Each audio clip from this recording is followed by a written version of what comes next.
आज तुम अपने मार्ग यहोवा को समर्पित करें। मैं तो बिल्कुल ठीक हूँ ऐसा आप सोच सकते हैं। क्या वो मार्ग परमेश्वर का पसंद का मार्ग है? ये सोच कर देखें। संसार की दृष्टि में वो ठीक लगेगा, लेकिन क्या परमेश्वर की दृष्टि में वो ठीक है? ये सोच कर देखें। इसलिए अपने मार्ग यहोवा को सौंप दें। आज ही अभी तक अपने आप में स्वार्थी होकर ये कर लूंगा, वो कर लूंगा, ऐसे कर लूंगा, वैसे कर लूंगा बोल के भाग रहे थे, लेकिन आज कहें प्रभु मैं अपने मार्ग तुम्हें सौंपता हूँ। तुम जैसा कहोगे वैसा मैं करूंगा। मैं अब तुम्हारे मार्ग पर ही चलूंगा। ऐसा मेल मिलाप करें और यहोवा कार्य पूरा करेंगे। हालेलुया।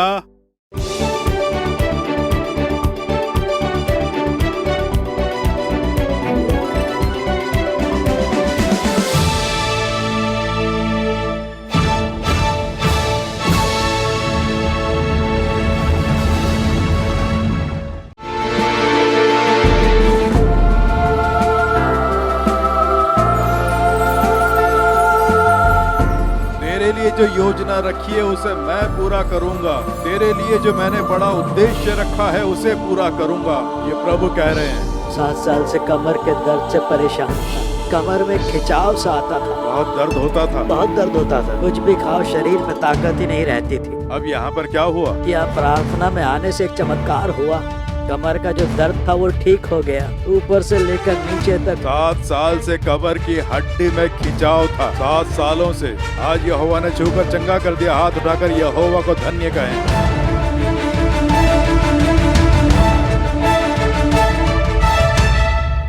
भजन संहिता 37 उसका 5वां वचन। अपने मार्ग की चिंता यहोवा पर छोड़ और उस पर भरोसा रख, वही पूरा करेगा। अपने मार्ग की चिंता यहोवा पर छोड़ और उस पर भरोसा रख, वही उसे पूरा करेगा। यानी यहोवा कार्यों को पूरा करेगा। आज आपके जीवन में किसी न किसी कार्य में रुकावट रुकावट रुकावट, कार्य पूरा ही नहीं हो पा रहा है। कितनी कोशिश करके देख रहा हूँ, बार बार रुकावट आ रही है।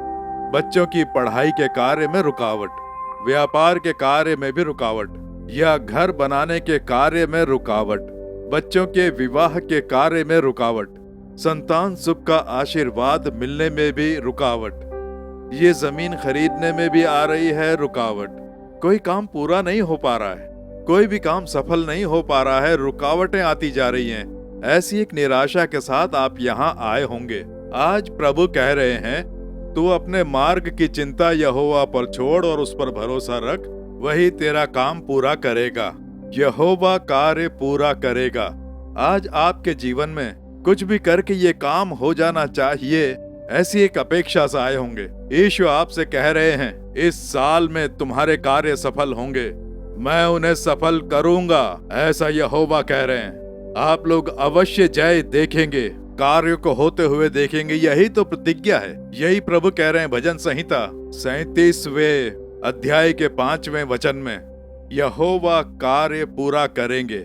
हमारे ये कार्य पूरे हों उसके लिए हमें क्या करना है? सबसे पहले परमेश्वर की प्रतिज्ञा पर विश्वास रखना है कि ये वचन मेरे लिए है। प्रभु ने ये वचन मेरे लिए मुझे दिया है और उसे आपको अपना बनाना है कि ये जो वचन है ये मेरे लिए है। ये उस जमाने में उन्होंने लिख के रखा है या किसी और ने बोला है ऐसा लिखा है। यदि आप ऐसा सोचते रहेंगे तो चमत्कार नहीं देख पाएंगे। ये भले ही उन दिनों उनके लिए कहा गया हो, लेकिन आज ये प्रतिज्ञाएं हमारे लिए हैं। आज ये वचन मेरे लिए हैं, ऐसा आपको विश्वास करना है। केवल इतना ही नहीं, इन वचनों को अपना बनाना है। यही नहीं, इन वचनों को बोलकर प्रार्थना करनी है कि प्रभु तुमने ऐसा कहा है इसलिए ये करो, तुमने ये वचन दिया है इसे पूरा करो। वो इसलिए कि परमेश्वर वचन से बदलते नहीं हैं, ना ही झूठ बोलते हैं। उन वचनों को बोलकर जब प्रार्थना करते हैं तो यहोवा वैसे ही कार्य पूरा करते हैं, क्योंकि वो वचन से न बदलने वाले परमेश्वर हैं। आज मनुष्य लोग वचन देते हैं और भूल जाते हैं, ये मनुष्यों की बातें हैं, लेकिन परमेश्वर जब वचन देते हैं तो वो उसे पूरा करते हैं। यहोवा अगर कोई वचन देते हैं तो उस वचन से बदलते नहीं हैं, वो वचन को पूरा करने वाले परमेश्वर हैं। लेकिन ये वचन पूरा होने के लिए हमें कुछ और कार्य भी करने होंगे। इस वचन पर अच्छे से ध्यान दें। भजन संहिता 37 उसका 5वां वचन मैं एक बार फिर से पढ़ता हूँ। आप लोग ध्यान दें, वचन पर ध्यान दें। यहोवा क्या कह रहे हैं उस पर ध्यान दें। अपने मार्ग की चिंता यहोवा पर छोड़ और उस पर भरोसा रख, वही पूरा करेगा। यहोवा कार्य पूरा करें उसके लिए इस वचन में 2 बातें कही गई हैं और इन दोनों बातों पर आपको ध्यान देना है। सबसे पहले अपने मार्ग की चिंता यहोवा पर छोड़। सबसे पहले कार्य सफल होना है, तुम्हारा कार्य पूरा हो, तुझे जय पानी है, प्रभु का दिया वचन पूरा होना है, तो अपने मार्ग की चिंता यहोवा पर छोड़नी है। Commit your way to the Lord. अपने जो मार्ग है उन्हें परमेश्वर को समर्पित करने होंगे। इस प्रकार से ये वचन कहता है, क्योंकि प्रभु हमारे मार्ग पर अपना ध्यान रखते हैं। प्रभु जो हमारे मार्ग है उन पर ध्यान रखते हैं। हमारे जो मार्ग हैं वो अक्सर कई बार गलत सोच के साथ संसार के लोगों की तरह उनके रास्तों पर चलने लग जाते हैं, इसलिए आशीर्वाद से वंचित रह जाते हैं। परमेश्वर के मार्ग पर चलने के लिए हमें स्वयं को समर्पित करना होगा। कुछ रास्ते ऐसे होते हैं जो हमें सही लगते हैं कि ऐसे जाना सही रहेगा या वैसे जाना सही रहेगा, वो लोग वैसा ही कर रहे हैं, इन्होंने भी ऐसा ही करके जय पाई है, इन्होंने भी ऐसा ही किया था इसलिए सफल हुए, मुझे भी ऐसा ही करना होगा। मनुष्यों की सोच के द्वारा जो मार्ग चुना जाता है उसका अंत होता है मृत्यु, उसका अंत होता है विनाश, उसका अंत होता है आशीर्वाद से वंचित रहना। ये पवित्र शास्त्र कहता है। नीति वचन 14:12 में हम ये पढ़ते हैं। इसलिए मनुष्यों को उकसाने वाले कई मार्ग होते हैं। हम उन मार्ग पर न चलकर अपने मार्ग परमेश्वर को सौंपकर परमेश्वर के मार्ग पर चलने के लिए हमें समर्पित होना होगा। एक बार एक जवान लड़का आया। मेरे पास कोई नौकरी नहीं है, पढ़ाई पूरी किए हुए 5 साल हो गए हैं, मैं नौकरी ढूंढ रहा हूँ, कोई नौकरी नहीं मिल रही है, मेरे लिए प्रार्थना करें, ऐसा उसने कहा। क्यों नौकरी नहीं मिली, तुमने कौन सी पढ़ाई की है? उसने एक पढ़ाई बताई, कहा कि अंकल मैंने ये पढ़ाई की है, कोई नौकरी नहीं मिली, 5 साल से कोशिश कर रहा हूँ, कहाँ कहाँ जाकर मैं इंटरव्यू देता हूँ, कोशिश करता हूँ, पर कोई फायदा नहीं हो रहा है। ठीक है, तो 5 साल से क्या कर रहा है? घर में ही रहकर नौकरी की तलाश करता रहता हूँ, ऐसा उसने कहा। तो मैंने कुछ देर उसे देखा, फिर उससे बात की। तो कैसी नौकरी ढूंढ रहा है ये मैंने उससे पूछा। किस प्रकार की नौकरी तुझे चाहिए, तो किस प्रकार की नौकरी पाना चाहता है? ऐसा पूछते ही अंकल मैं मैनेजर की नौकरी पाने की कोशिश कर रहा हूँ, ऐसा उसने कहा। मैनेजर की नौकरी?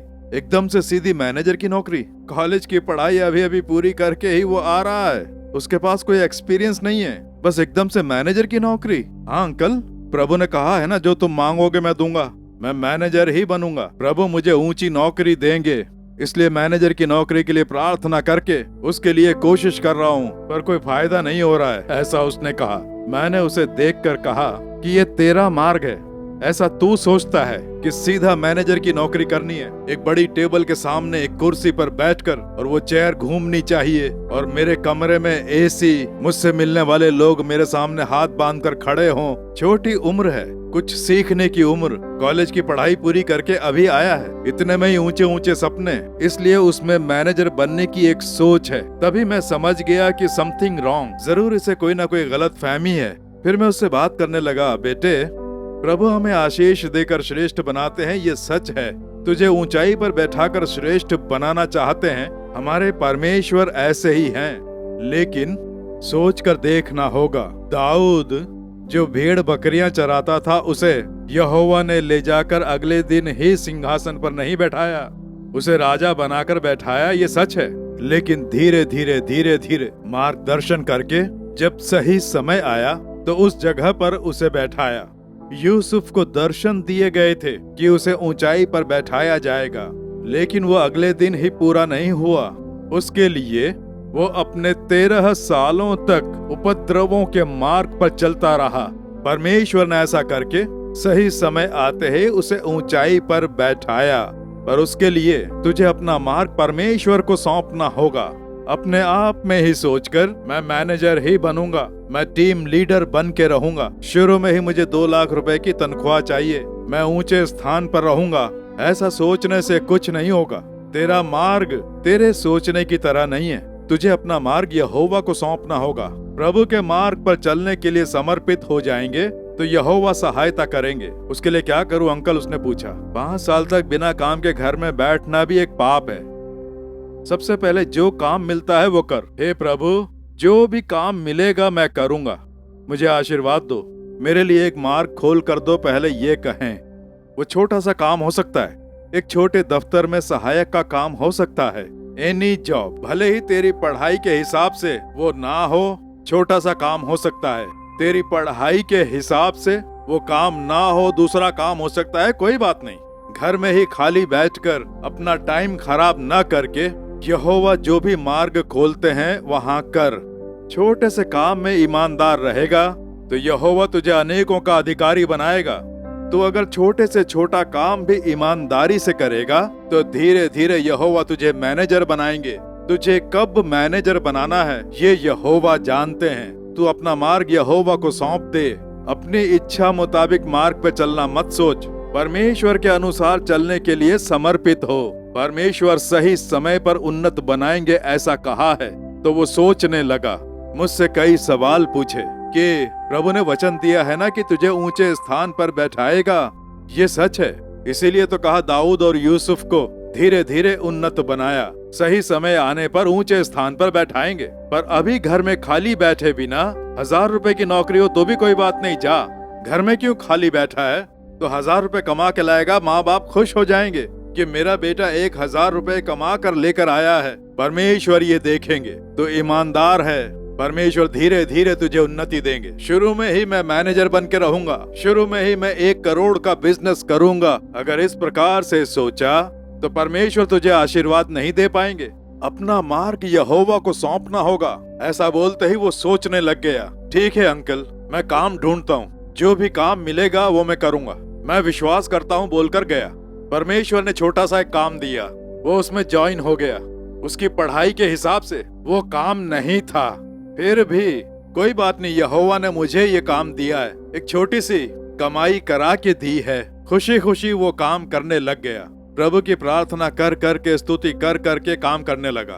परमेश्वर ने उसे देखा, उसने अपने मार्ग यहोवा को सौंप दिए थे, इसलिए धीरे धीरे उन्नति मिलने लगी। उसके अंदर की काबिलियत बाहर दिखाई देने लगी और कुछ सालों के अंदर ही उसकी जो अपेक्षा थी मैनेजर बनने की, परमेश्वर ने उसे वहां बैठाया। हालेलुया। इसलिए आपको अपने मार्ग यहोवा को सौंपने होंगे।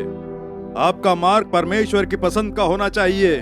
आप भी अपने मन में संसार के दूसरे लोगों की तरह सोचकर एक मायावी की तरह एक ही दिन में ऐसा बन जाऊंगा वैसा बन जाऊंगा सोचेंगे, ये नहीं हो सकता।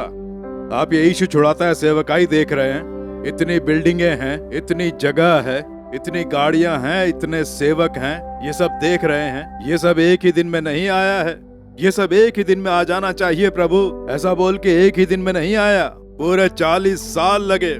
यहोवा ने धीरे धीरे धीरे धीरे परमेश्वर की सेवा करते गए। उसे परमेश्वर ने देख देख के थोड़ा थोड़ा आशीर्वाद देकर आज इतनी भव्य जगह यहोवा ने प्रदान की है। इसलिए जो हमारे मार्ग है उनके लिए परमेश्वर से मेल मिलाप करना है। आपके मार्ग आपकी इच्छा से नहीं, आपको उन्हें यहोवा को समर्पित करने होंगे। कई बार हम जिन मार्गों के बारे में सोचते हैं वो गलत निकल जाते हैं।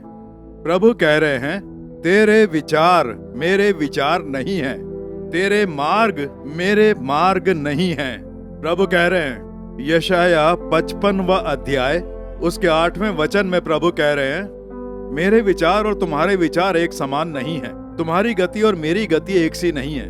मेरी जो गति है तुम्हारी गति से श्रेष्ठ है। तेरी सोच से भी ज्यादा एक बड़ी योजना मैंने रखी है, तेरे विचारों से भी ज्यादा एक बहुत बड़ी योजना मैंने तेरे लिए रखी है। तू अपने मार्ग मुझे समर्पित कर, तू मेल मिलाप करेगा तो मैं अपने मार्ग पर तुझे चलाकर तुझे मैं श्रेष्ठ बनाकर दिखाऊंगा, ऐसा प्रभु कह रहे हैं। मेरे प्रिय मित्रों, हम कई कार्य अपने हिसाब से सोच कर रखते हैं, लेकिन परमेश्वर बड़ी योजना रखते हैं। शुरुआत में हमें समझ में नहीं आएगा। आप वचनों को दृढ़ता से बोलकर प्रार्थना करते रहेंगे तो प्रभु आपको अच्छे से चला रहे हैं, आप स्वयं देखेंगे। अब देखिए, जब मैं स्कूल में पढ़ाई कर रहा था, पढ़ने में मेरी बहुत इच्छा थी, बहुत ही उत्सुकता से मैं अपनी पढ़ाई किया करता था, और जिन दिनों स्कूल में पढ़ाई करता था तो अच्छे से पढ़ाई करके अच्छे मार्क्स लेकर पढ़ाई करता था। पढ़ने में मुझे बहुत अच्छा लगता था। तब स्कूल का फाइनल था। उस वक्त उसे 11th स्टैंडर्ड कहते थे।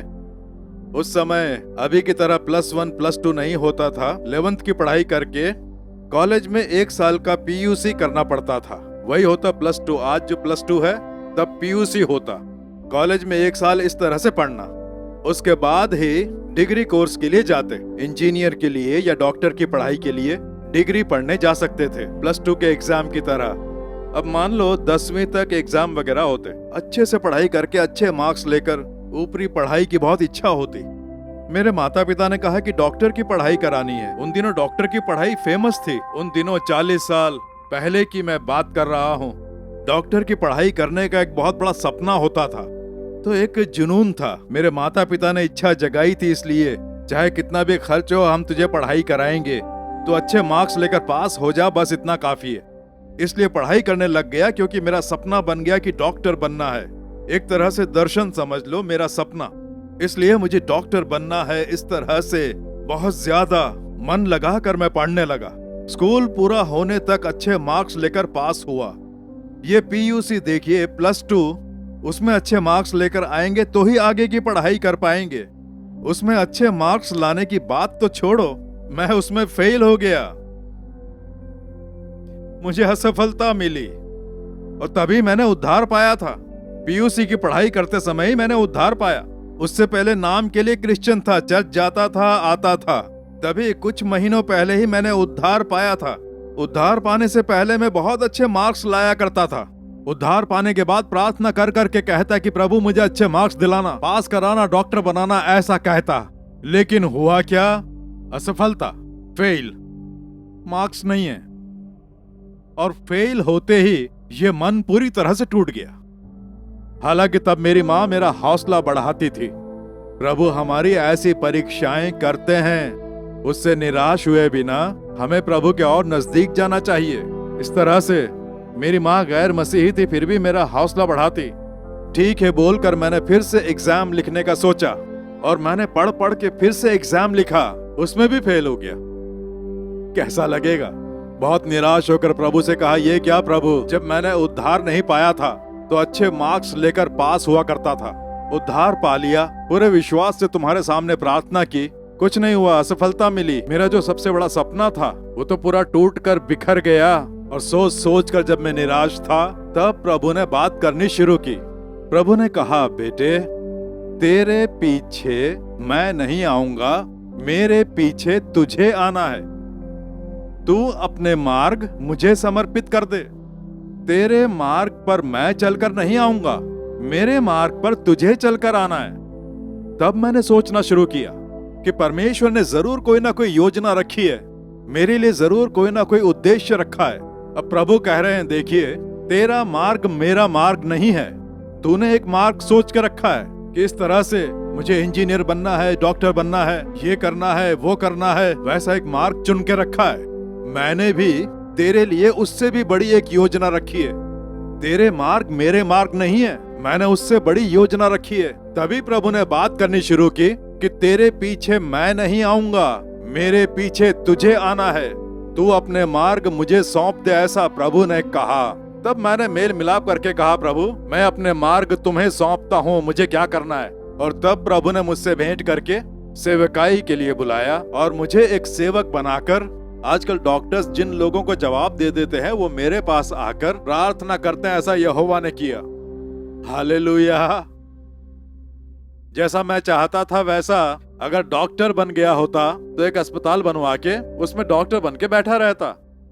लेकिन मैंने अपने मार्ग यहोवा को सौंप दिए थे, इसलिए संसार के अनेक देशों में प्रभु ने मुझे ले जाकर जहां जहां गए वहां चमत्कार किए।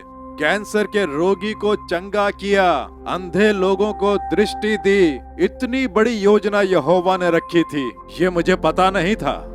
तब मुझे इन योजनाओं का पता नहीं था। मेरे मार्ग पर प्रभु मेरे लिए चमत्कार करें, मेरी इच्छाओं को प्रभु पूरा करेंगे, ऐसा ही मैं सोचता था। तभी प्रभु ने कहा, नहीं, तू अपना मार्ग मुझे सौंप दे। तभी मैं तेरे कार्य सफल करूंगा। तेरे लिए जो मैंने योजना रखी है उसे सफल बनाऊंगा। तेरे लिए जो मैंने बड़ा उद्देश्य रखा है उसे पूरा करूंगा, ऐसा प्रभु ने कहा। आज तुम अपने मार्ग यहोवा को समर्पित करें। मैं तो बिल्कुल ठीक हूँ ऐसा आप सोच सकते हैं। क्या वो मार्ग परमेश्वर का पसंद का मार्ग है? ये सोच कर देखें। संसार की दृष्टि में वो ठीक लगेगा, लेकिन क्या परमेश्वर की दृष्टि में वो ठीक है? ये सोच कर देखें। इसलिए अपने मार्ग यहोवा को सौंप दें। आज ही अभी तक अपने आप में स्वार्थी होकर ये कर लूंगा, वो कर लूंगा, ऐसे कर लूंगा, वैसे कर लूंगा बोल के भाग रहे थे, लेकिन आज कहें प्रभु मैं अपने मार्ग तुम्हें सौंपता हूँ। तुम जैसा कहोगे वैसा मैं करूंगा। मैं अब तुम्हारे मार्ग पर ही चलूंगा। ऐसा मेल मिलाप करें और यहोवा कार्य पूरा करेंगे। हालेलुया।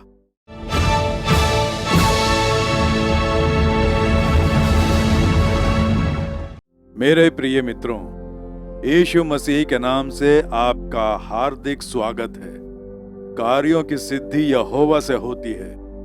वो कार्य पूरा करने वाले परमेश्वर हैं, सफल करने वाले परमेश्वर। हम चाहे कितनी ही कोशिश कर लें, प्रयास कर लें, अपनी सारी काबिलियत आजमा लें, चाहे कितने ही लोग हमारी सहायता करें, पर केवल यहोवा ही कार्य पूरा कर सकते हैं। विश्वास करें।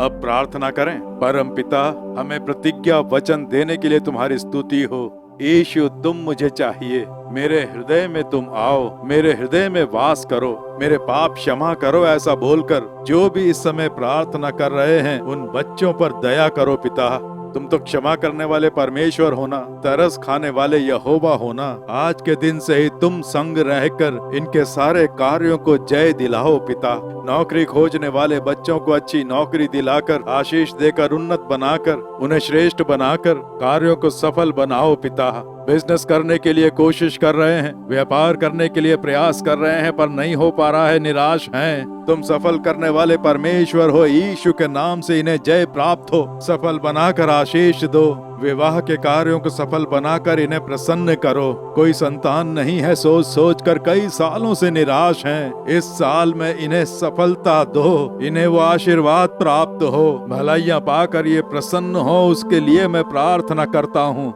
घर बनाने के कार्य को सफल करके इन्हें आशीष दो। बिल्डिंग बनाने का काम, जमीन खरीदने का काम, बच्चों का कार्य, जिस किसी कार्य के लिए प्रयास कर रहे हैं, यीशु के नाम से उसमें सफलता पाएं। इन्हें जय प्राप्त हो। वो चमत्कार देखकर प्रसन्न हो। आज ही सारी रुकावटें दूर हो जाएं। यीशु के नाम से रुकावटें डालने वाली शैतान की शक्ति को मैं फटकारता हूँ। कार्य सफल करके इन्हें प्रसन्न करो। प्रभु आशीर्वाद देने के लिए तुम्हारी स्तुति हो। बीमार होकर, दुर्बल होकर, इस कारण मेरा जीवन ऐसा हो गया है, सोचने वाले इन निराश बच्चों को देखो। अपने घाव वाले हाथों से इन्हें छुओ। सारी बीमारियां यीशु के नाम से दूर हो जाएं। सारे रोग, दुख, दर्द, वेदनाएं लुप्त हो जाएं। एक अद्भुत चंगाई इन बच्चों को प्राप्त हो। मृत्यु के बंधन टूट जाएं। यीशु के नाम से चंगाई देने वाले यीशु की स्तुति हो, स्तुति हो, स्तुति हो।